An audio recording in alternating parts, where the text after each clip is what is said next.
Against all odds, Clash Royale has somehow managed to spike again in popularity. While its predecessor Clash of Clans has had virtually no changes and its brethren Brawl Stars being down in the dumps for the last couple of months. This astronomical change in dynamics has not been seen before, as Clash Royale has gone from rags to riches from absolutely no input from developers. There wasn't any particularly amazing or game-changing new feature added, and it's not like the marketing team has suddenly started pumping out award-winning advertising, so what has happened? How did Clash Royale, from being close to extinction, pull a 180 and get its entire player base back? This is what we will be talking about today. Real quick, if you like these kinds of videos, then why don't you like or subscribe? It's free and you can undo it anytime. The first thing we will look at is the state of Clash Royale, right before its sudden rise in popularity. Back then, so a couple of months ago, Clash Royale was one of its lowest points it had ever been. Downloads were at an all-time low in proportion to its player base. Harsh metas that revolved around monetization, plagued Clash Royale's arena, and hate from its own content creators were the biggest piece of Clash media being viewed at that time. And to be honest, most of the accusations of Clash Royale were justified.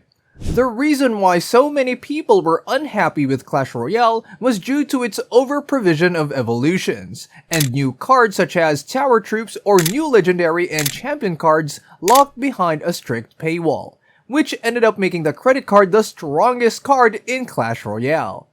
Balancing was all over the place, with some of the most toxic cards considered by the community being very viable due to the developers nerfing its counters or buffing their synergy cards, leading to seeing people use cards like Mega Knight and Little Prince everywhere.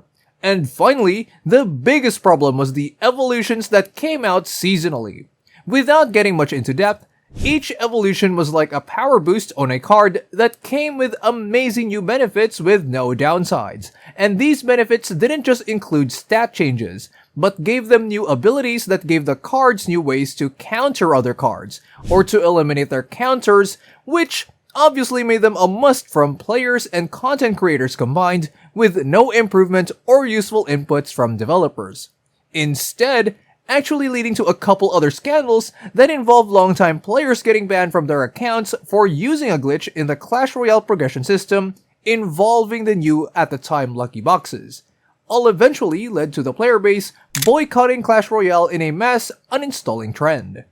Many players who followed through with the trend actually ended up playing Brawl Stars or Clash of Clans, and this is because they took the complete opposite approach to Clash Royale, and decided to make new events, gift out free gifts, improve progression, and put more effort into balancing.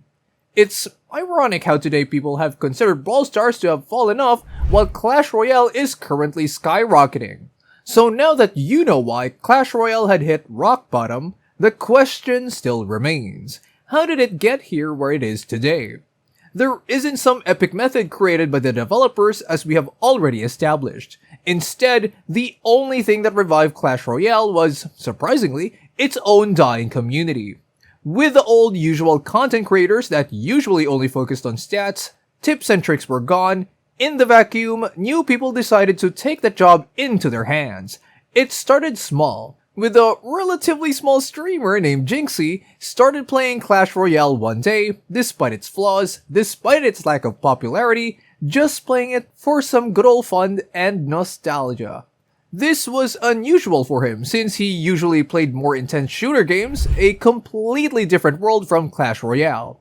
People didn't expect him to stick with it and just move on, but he stayed and continued to play Clash Royale.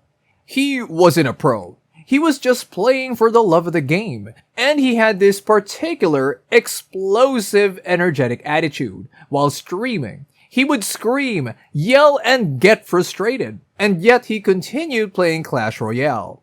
As he faced all the problems the average player had faced from Clash Royale, instead of leaving like all others did, he embraced it. After all, he was only here for the fun of it, and so it made his views and clips of Clash Royale fun as well. All of a sudden, his clips and reactions to other legacy content creators went viral, as he brought out the fun that Clash Royale had in the first place. Another popular content creator of the past, Ken, known for his YouTube channel KFC Clash that had previously gone off the grid. Came back in a second, completely new YouTube channel from scratch, playing Clash Royale casually, just talking, sharing stories, and connecting with the viewers. People wouldn't watch him just for the laughs like with Jinxie, or for tips or tricks, or a Clash Royale history lesson. They watch him for the community they all shared with Clash Royale. Just like how other popular streamers operate, people watch them for the person playing the game, not just the game.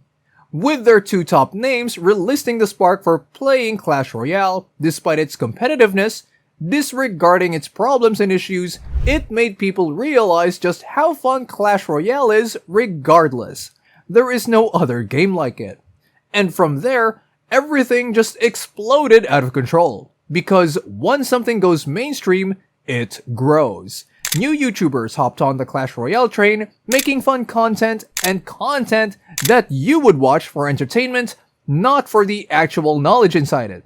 A couple of the old legacy YouTubers came back, helping old and new fans of Clash Royale connect. And finally, what I would say has been the greatest help for Clash Royale to grow and get back its relevancy and popularity is the... Oh no. Is that a sneaky golem in the pocket? Yes! There have been memes spreading through social media, on TikTok, Instagram, YouTube, everywhere. The sneaky golem being the staple and figurehead for them. It was most surprising that, in the end, meme culture would be the thing that spread the most. Meme and jokes were made in every way, connecting many other communities together and linking them back to Clash Royale. Though some of the jokes are certainly questionable, such as the Goon Quarter meme, which somehow turned satire and normalized, and people making Cycle Desk associated with controversial world events such as, and this is for educational purposes only, but one of the memes is making deck such as the Hitler Cycle, and other decks referencing current events such as the Diddy Cycle and the Jeffrey Epstein Cycle, which is only for those who know. Regardless, the memes and jokes did in fact bring some more attraction to Clash Royale, as most of these jokes are centered around the Clash Royale world as a theme and not actual gameplay, as the gameplay was the reason why people left in the first place.